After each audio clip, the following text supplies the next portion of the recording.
The way I could go on about how I would fight this man behind the shed of a city pool, the way that I am constantly ready to throw hands with this fictional man and how I have never liked him ever.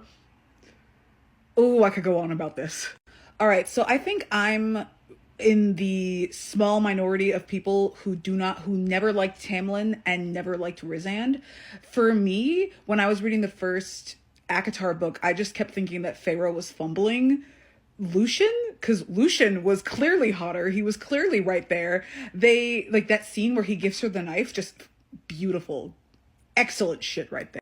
And then RHYSAND shows up, and he's not Tamlin. And Tamlin, I didn't hate so much. I didn't hate him. I just didn't think he was hot, and I didn't care for him.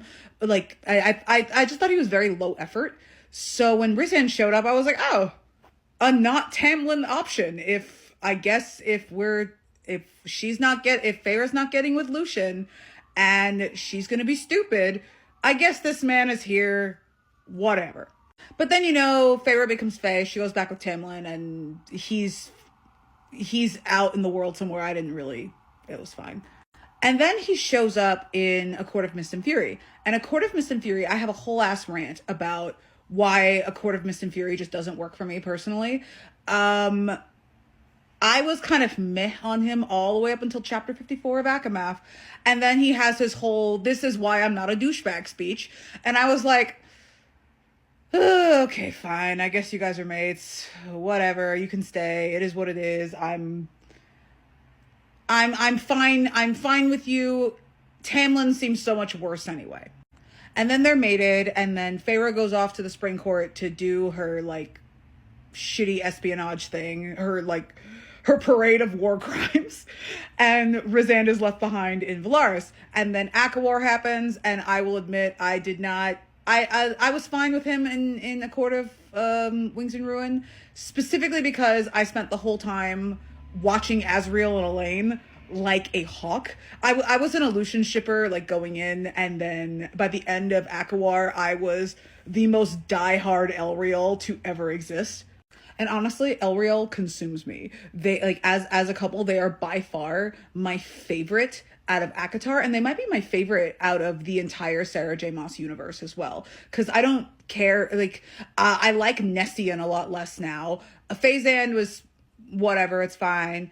And Bryce and Hunt are cool, but they don't hit for me the same way as these two do. And then A Court of Silver Flames happens, and then he does his whole thing where he lies to Feyre the whole book about her pregnancy, and he had his reasons. No, he didn't have his reasons. He did not. That was stupid. So at that point, I hate RHYSAND again. And RHYSAND. I keep forgetting. It's RHYSAND. Watch me fuck up that pronunciation. I fucked up the word pronunciation. Anyway, as his bonus chapter happens, Elain and Azriel almost kiss. RHYSAND decides to be a big giant, like, cock block about it. And I hate RHYSAND even more because that one scene where Az is about to kiss her had more erotic and spicy tension for me personally than anything else that the series had then to offer. And that was an Akasif bonus chapter. That just goes to show how I am wired as a person. So at that point, I'm ready to fight this man. And it is on site for this man. I do not care for him at all.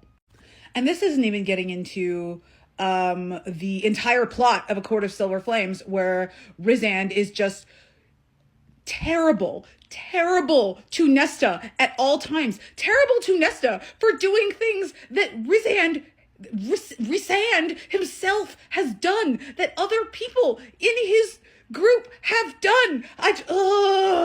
To make matters worse, RHYSAND's existence actively undercuts the Nessian ship. I loved these two until they... And then I started to feel a different type of way about it when they got their book. Because RHYSAND is kind of like the bar for how, like, mated males are. And Cassian just spends the entire time in Akasif deferring to RHYSAND, even at the expense of Nesta.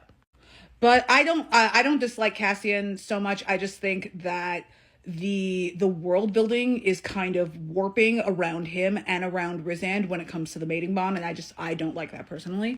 And then this bonus chapter. I have nothing left in my heart for him. There's I can't think of how RHYSAND can come back from this for me. I was hoping that I could come around on RHYSAND when Elain got her book, because then she and RHYSAND could have that relationship that Cassian and Feyre do, and that Nesta and Azriel do. And then at that point I could see RHYSAND coming together for me as a character that I could like as Elain's friend and confidant. But I don't see that happening because of the way that RHYSAND spoke to Azriel during Azriel's bonus chapter, where for him to be like, if you still want her, go to a brothel and pay for it. All right, so spoilers ahead. If you haven't finished House of Flame and Shadow, please do so, because I'm about to talk about some stuff. Everybody who hasn't finished House of Flame and Shadow, are they gone? Okay, they're gone. Cool. So the thing about this is that for RHYSAND to pop off at Nesta for giving Bryce the mask, even when Bryce left her parents behind as collateral, even when Nesta, who's generally, even though Nesta isn't necessarily respected by the Night Court, they at least could say what they could say about her is that she is at least a good judge of character. And then for him to start yelling at her about giving Bryce the mask when Rhys has done things like that, he did that undercutted thing in Akawar that made Mor cry, and then he showed the Human Queen's Valaris, and Mor begged him not to, and it blew up in his face. At least when Nesta gave Bryce the mask, she got Truth Teller back, she got her parents as collateral, and I think she got the Star Sword back too. I think she got Gwydion back. And then for RHYSAND to yell at Nesta off screen, and then for Feyre to tell RHYSAND to stop, and then RHYSAND and Cassian, they bring her back to the House of Wind with Bryce's parents, and then he continues to yell at her there, and then Cassian just lets it happen. Disgusting behavior. And the behavior was so bad, I'm side-eyeing this man as well. Cassian, I like Cassian well enough. He's not necessarily my type, but he's not my SJM man of choice. But I liked him for his moments of goodness. But this was just, I could argue that Akasif was an about face for the mating lore, and I just took it maybe he's chiller about Nesta than RHYSAND was about Feyre, because the mating bond doesn't affect him necessarily as strongly because he's not a High Lord. I had a lot of different ways to excuse this, but with Ember and Russell's bonus chapter, it just solidified to me that Cassian is just a shitty mate and a shitty husband. This man has disagreed with Bryce on several occasions, but he has never, ever left Bryce open to that kind of criticism. He's always been a united front with her. And then if he is going to yell at her, he'll yell at her in private. And this man, whether it is Mor, whether it is Elain, whether it is Gwyn, I don't see him acting that way either. There's something about the way that Cassian in particular defers to RHYSAND that actually warps all of the lore about the mating bond that came before Cassian's book. And because of the way that all the books are coming together now, Cassian actually warps the mating bond lore. And because he's so crappy to Nesta, he warps the mating bond lore for every Sarah J. Maas book that came before it. So I have been going on about this for 9.5 minutes so far, but the major points here are RHYSAND sucks because everybody is a tool to him. He is a ridiculous manipulator. He treats his sister-in-law like garbage. He treats his friend Azriel like garbage. He treats his other sister-in-law like collateral. I'm running out of time and I could still keep going. So TikTok doesn't actually give me like an infinite amount of time to record these videos. I only get 10 minutes, so I made it all the way to the 10-minute mark, and I still had some more stuff to say. So here we go. So the first installment of this dissertation, this unscripted dissertation, was about RHYSAND's like personal failings and his failings towards his family and his friends. But now we're going to touch upon his failings as a ruler and as a politician. And like I get it, like he's supposed to be morally gray, like he's like morally gray, what can I say, like that whole thing. But I think there's a difference between somebody being morally gray and somebody being chaotic stupid.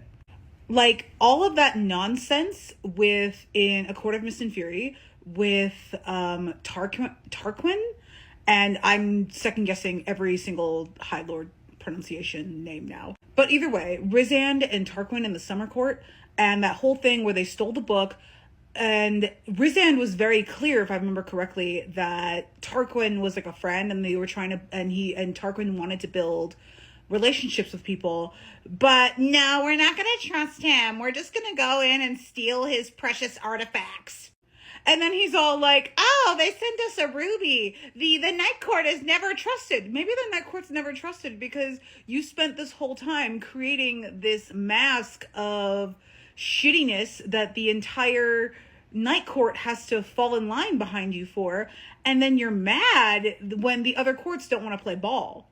And while I don't blame him for anything he did under the mountain, I was very careful not to mention anything that he did under the mountain, because when you're in survival mode like that, you got to do what you got to do, especially when the way that he was brutalized under the mountain by Amarantha. That being said, though, when they left under the mountain, he seemed very attached to that bad guy image still, and he hasn't really started to shed it yet with everybody else. And even then, I have to question if his bad guy persona that he wants the Night Court to shed so that they can be seen as like the court of dreamers that they are, I have to question how different they are from the Court of Nightmares, because especially RHYSAND being so different from Kier in the Court of Nightmares, because he's very particular about using even his closest friends and family members as pawns in his political machinations. And like, I want to not blame him for that. Like, I'm a Game of Thrones fan. I enjoy moral grayness. But again, I think in Game of Thrones and like A Song of Ice and Fire and things like that, I think there is a difference between the stuff that Tyrion does and the Tyrion Lannister does and the stuff that RHYSAND does and the stuff, because I feel like Tyrion, he's being strategic. He is being kind to certain people and unkind to others, like as an example, whereas RHYSAND is just chaotic stupid. I also really need to touch upon the fact that RHYSAND carries Feyre's grudges for her, even when Feyre herself has said she's done being mad at someone. Like, the whole thing in A Court of Frost and Starlight, where RHYSAND was like, oh no, Tamlin, I gotta make sure you're in like fit fighting shape so you can deal with Crochet and like all that other stuff. And then he's telling him to go like unalive himself. You're a crappy politician. Also, him dangling Nesta in front of Eris, knowing on some level that was Cassian's mate. Terrible behavior. And that was actually an instance where I was glad to see Cassian stand up for her, even though he couldn't necessarily do anything about it in the moment, because they were making a play for something. I still think there is no scenario where RHYSAND would have allowed Feyre to be dangled in front of anyone like that. And actually, no, that is not the case, because he knew that Feyre was his mate, and then he put her on display for the entirety of the Court of Nightmares to see. And then he was surprised when they didn't respect her. He's like, oh no, why does everybody see my high lady as my whore? Maybe because you objectified her as such not that long ago. It's not hard. Also, to speak on Night Court issues, I think his treatment of Illyria in the Court of Nightmares is very specific to his experience, and he actually doesn't really give a shit about reforming either place, because I think it would have happened before he went under the mountain. And on top of that, he went out of his way to look like a bad dude and to look like somebody who would enter into service voluntarily with Amarantha. And then when Illyria in the Court of Nightmares, they fell in line behind him, even though they weren't under the mountain, they still were like, oh, our High Lord is with her, we're with her too. And then he comes out from under the mountain, and then he like gives them shit for it. He acts like they're evil for it. No, they were following your lead, asshole. I also feel like using your clearly traumatized friend to torture your political enemies and not really keeping track of his mental state, and then giving him shit when he finds a shred of happiness in this cruel world. The worst, the actual worst. And I'm not trying to bring it back to like the Elriel of it all here, even though like, again, they consume me. I'm not trying to bring it back to that. But I am saying that on a friendship level, Rhys is really lacking in the sense that he is constantly putting this particular man in emotionally fraught situations, and he's not really checking up on whether he's okay. And on some level, Rhys knows that his two bestest buddies, they're like, Cassian, I think, has supposedly mostly dealt with all of his issues, and he says something like Cassian people think that he's like the hotter tempered one, but he's actually kind of chill. He's very easy to talk to. He's very easy to talk down. But then Azriel has like this pain and this rage and this icy rage that he was never able to thaw. But then when he actually starts to thaw out around Elain, it's a problem. Which is actually why I think Azriel and Elain have a better shot than people think. Because while Cassian is very deferential to Rhysand, I think Azriel won't be. And either they are together as of the events of House of Flame and Shadow, or they're about to be together. Because while Cassian, I think, would be deferential to Rhysand, I think if it really matters, Azriel won't be. And that is why Azriel is not trash. Anyway, as of the events of House of Flame and Shadow, I just want to see these two have a drink and gain some common ground and unite over how much RHYSAND sucks. And I think I've always thought that RHYSAND sucks, but I think with the events of House of Flame and Shadow, I think with these events, I think other people are starting to realize it too. And that makes me so happy. Okay, I need to clarify my RHYSAND sucks stance here. If there is anything that I have never and will never blame RHYSAND for, it is his behavior under the mountain. Like, absolutely, some of the stuff he does to Feyre under the mountain is super deplorable. But I think in the situation that he was in, he did what he had to do to keep Feyre as safe as he could possibly keep her, while also threading the needle with Amarantha and putting everybody in the best position where they could eventually take her out. And I think that's the thing about RHYSAND that frustrates me, because I was absolutely on board with RHYSAND during the first ACOTAR book, specifically because he was a villain doing shitty things in service of a greater good. Like, I'm not gonna sit here and be like, RHYSAND was my absolute favorite of all the fictional men during ACOTAR, because like, he was still doing shitty things, and I'm not necessarily like, I'm not endorsing any of that. But given the situation that he was in, he did what he had to do, and I'm never gonna be mad for that. But this is honestly what frustrates me the most about RHYSAND, is that we could have had a very interesting morally gray romantic interest But when everything got recontextualized in chapter 54 of Akamath, a lot of the teeth behind this character disappeared. And I know like people love him this way, like the way that he is now, but I feel like if we had gotten a romantic love interest for Feyre who actually delivered on the morally gray, what can I say? Gray's my favorite color. He could have delivered on that. But right now, he's not morally gray. He's just chaotic stupid. Because like now, all of like the bullshit that he does is, it has to be contextualized under like, he's the goodest, handsomest, nicest High Lord. And he doesn't have to be the goodest, handsomest, nicest High Lord. He just has to be interesting and compelling on the page. I feel like he was interesting and compelling on the page in ACOTAR, but now he's just annoying. And there was actually a moment, now that I think about it, there was one moment post Akamath where I was like, okay, I kind of see the hype behind RHYSAND.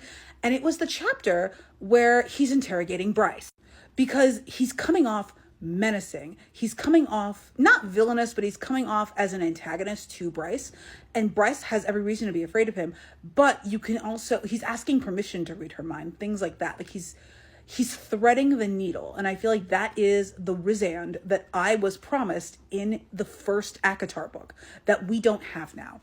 And I think even the decision for him to go under the mountain, he took the decision to have anybody follow him away from everybody, because I know Cassian and Azriel, they were trapped in Valaris, right? So he has this like super self-sacrificing nature that leads him to do and say terrible things to his friends and family and loved ones. And after a certain point, you're 500 years old. You're telling me you have never sat down and sorted out your shit before? Like, for all the shit that I've been talking about this character lately, he had the parts of Akasif where he gets it right is when he is talking about his personal journey and how he has messed up and he has grown as a person, and that's why he and Nesta are the match that they are. But we don't really get that with him. I feel like if we had stuck with the blueprint of RHYSAND's character that we had in the first ACOTAR book, where he is morally gray, doing morally reprehensible things for the greater good, I would like him better. But right now, he just sucks. RHYSAND sucks! And another thing. I promise I am done with the diatribes after this. So I think another facet of the RHYSAND sucks conversation that I feel like we need to have, like the fandom needs to have, is it's not even just that RHYSAND is sucky as a politician. It's not that he is sucky as a friend and a family member and all that. It's also the narrative actually actively foils him with someone that the fandom already accepts as a sucky dude. Obligatory Tamsand fan art here. These two are basically just two sides of the same character. And a lot of people who are blind fans of RHYSAND tend to ignore this. I can assume here that even the most diehard of RHYSAND fans would have a problem with how he handled the potential deadliness of Feyre's pregnancy. Like, just...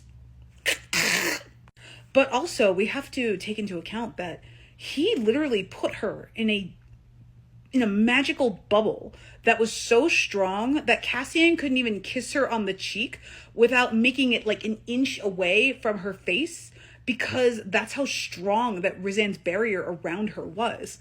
Now, how is that any different from Tamlin locking her up? And I know this is a really hard conversation to have. Like, this conversation ends in like textual shouting matches in my book club. But there has to be a reason why Tamlin is framed as this overprotective, like abusive dude, and RHYSAND just like he loves her. And I guess like the way that we explain it away is that, oh, it's Feyre's choice. Feyre chose to allow RHYSAND to do that. But we also know that RHYSAND tends to put people in positions where the choice is theirs, but they're not really making a choice at all. As an example, with the thing with A Court of Silver Flames, RHYSAND and Feyre to, like, I want to say Feyre to a lesser extent, but RHYSAND and Feyre, they gave Nesta the choice of go to the House of Wind and train with Cassian, or go to the human lands and be hunted down until you die. Like, that's not a choice, really. And while Tamlin didn't give Feyre or Lucien any choices, really, when they were in the Spring Court and he was decompensating badly, RHYSAND doesn't really give any choices either. He frames it in a certain way, and the narrative frames him in a certain way.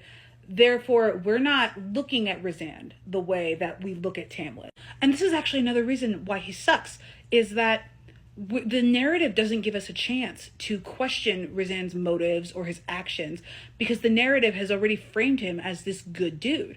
And I feel like when we were in the first book, his choices were still up for debate, and that's actually when I liked him the most. That's also why these glimpses into RHYSAND that are not in Feyre's point of view are the best glimpses of RHYSAND that we're ever going to get. Because Feyre, she loves RHYSAND, and there was always a part of her that was drawn to him, and I think there's always going to be a part of her that will put the rose-colored tint on him. Ember, Quinlan, Bryce, they're not going to do that. And while Ember's point of view of RHYSAND is pretty negative because he's the worst in this bonus chapter, I would argue that Bryce's is a lot more neutral. And the chapter where she was being interrogated by RHYSAND is actually the chapter where I was like, maybe he doesn't suck. Maybe he's not terrible. And even though he was doing like the way that Bryce was framing him, he was like a little morally questionable. He was an obstacle to her goals. He was still more interesting and more compelling to me personally, and way more compelling than he was as a petty protagonist meddling in Elain and Azriel's love life, in keeping Lucien on a leash because of Elain, everything that he did to Nesta. This one chapter with Bryce, had we seen more of RHYSAND in Bryce's perspective, I might have been able to vibe with him the way that everybody else vibes with him. But as of now, no. And I know I'm in the minority when it comes to hating RHYSAND and thinking that he sucks. But for me to say something positive at this point, because I have been going on about this character for a combined 20-25 minutes at this point, I think that this character, to be infuriating enough to me and to the anti-RHYSAND crowd, and to also inspire the love that he has through to the pro RHYSAND crowd, he is divisive enough that he is compelling. This is not a boring character. He's compelling. He is entertaining. It's just, he frustrates me because we could have had something a little less conventional with RHYSAND, and the way that he's framed now, it's just not there. It's just not there for me personally. Maybe I could come around on him. I have some very pro RHYSAND people in my life. I know they would be very happy to see me eat my words here. My 25 minutes worth of words yelling at RHYSAND. But I think for me personally, for one, he would need to apologize to Elain and Azriel, and Lucien for that matter. He would need to, the narrative would need to establish that RHYSAND and Nesta are actually cool, and his behavior during the Ember bonus chapter was a one-off. I also need to see more of RHYSAND listening to Cassian in those moments where Cassian actually does defend her. Because after I slandered Cassian a few days ago, I actually remember that he did say something to Rhysand about like, hey, like, you're never nice to her, and then you wonder why she's mean. So I would need to see Rhysand take criticism and feedback from those in his court in a way that is not just lip service.